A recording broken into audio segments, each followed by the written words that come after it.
Are you planning your next virtual event and trying to figure out what to do with your event timing? Maybe you're someone who normally hosts your event in person, and this is the first time that you are trying to transition that event virtually. Or maybe you're hosting your 100th virtual event, and you're trying to figure out how to make it better. Well, one of the keys that I've found to success in the virtual event world has been thinking really strategically about your event timing. And so I'm going to share with you 3 principles that I use when I'm helping clients plan their next virtual event. So stick around.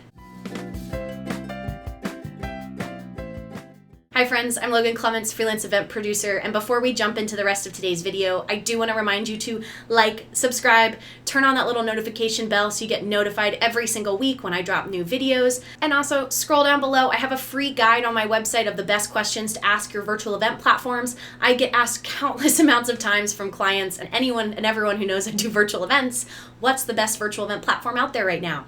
And that space is so constantly changing and evolving. It's really hard to have one concrete answer, but I put together a checklist of the go-to questions that I always ask virtual event platforms. So scroll down, grab your free guide, and without further ado, let's get back into the content. So we're talking about virtual event timing, and I would love to start off with a big, lovely analogy, which if you watch some of my other videos, sometimes I like to make these analogies.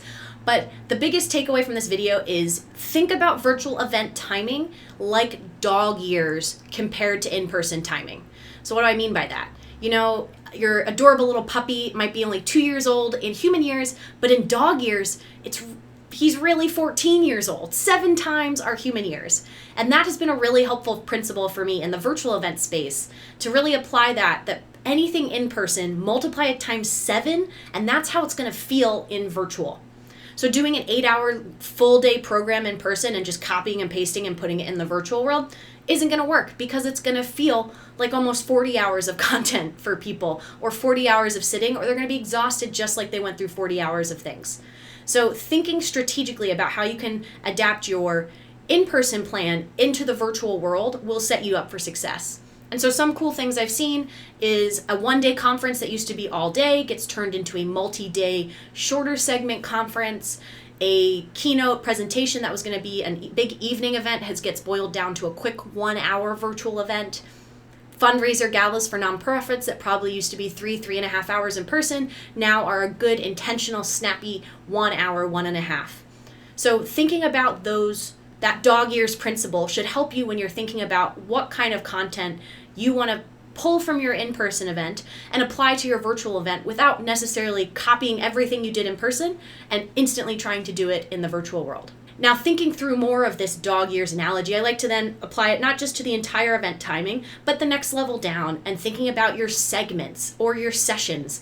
So if you're a multi-day conference that normally does 3-hour-long workshops over the course of a week, maybe you're not going to have your attendees sit virtually for 3 hours. Maybe you need to think about putting those down to 1-hour segments. Or a keynote panel that could have taken 2 hours, maybe you're boiling that down to a really snappy 1 hour.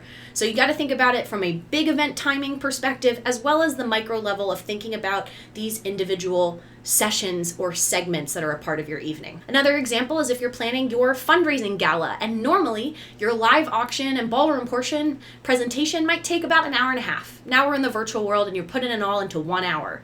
And you need to mix both your call to action and your mission statements and highlighting stories from people who work for your organization or benefit from your organization's work in with the live auction. So instead of the live auction being a 45-minute chunk of the 1.5 hours of content you do in person, now maybe your live auction's 20 minutes long.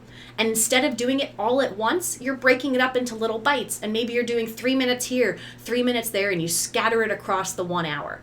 You don't have to, there's no reason of why you would have to do it all together like you do in person, or do as many packages together as you do in person. You can always break it up even more. So don't feel constrained by whatever timing rules that you set for yourself when you were in person as you start to make the transition to virtual, because the same rules don't apply.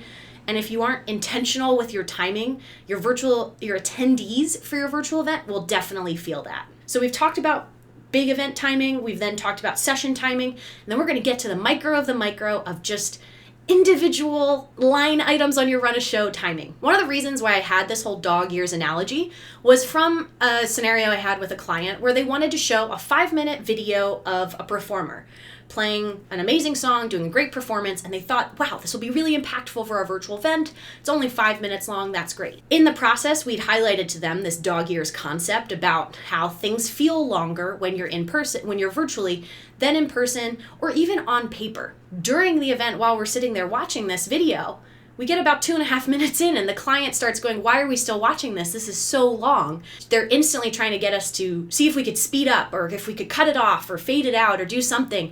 And unfortunately, based on the way we'd set up the show, there wasn't the ability just to cut that video without it being very visible to attendees that we just cut the video. And what that client hadn't really realized was on the piece of paper, a 5-minute video feels short, but in actuality, when you are sitting in front of your computer, it feels so long. Like so long. Those dog ear principles really apply. So a 5-minute in-person performance might not feel that long. But you need to put it down to about a minute or 2 minutes or a 2.5-minute performance.